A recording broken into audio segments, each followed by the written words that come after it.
Hello friends, नमस्ते। मैं सोनिया आप लोगों का यूट्यूब पे स्वागत करती हूँ और आज मैं आपको एक कहारवा नाच गीत सुनाने जा रही हूँ। तो प्लीज़ आप लोग गीत को पूरा सुनना और अपना आशीर्वाद देना।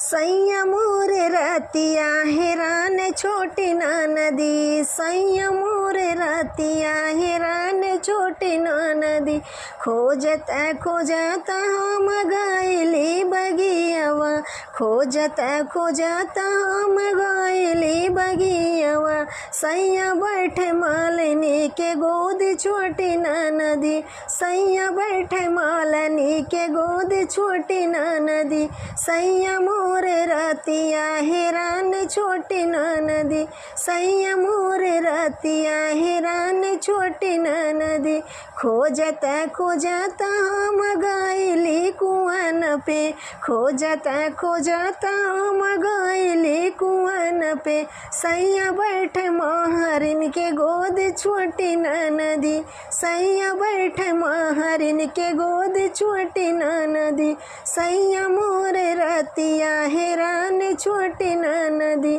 सैया मोरे रतिया हेरान छोटी ना नदी, खोजत खोजत हम गइली तलैया, खोजत खोजत हम गइली तलैया, सैया बैठे धोबनी के गोद छोटी ना नदी,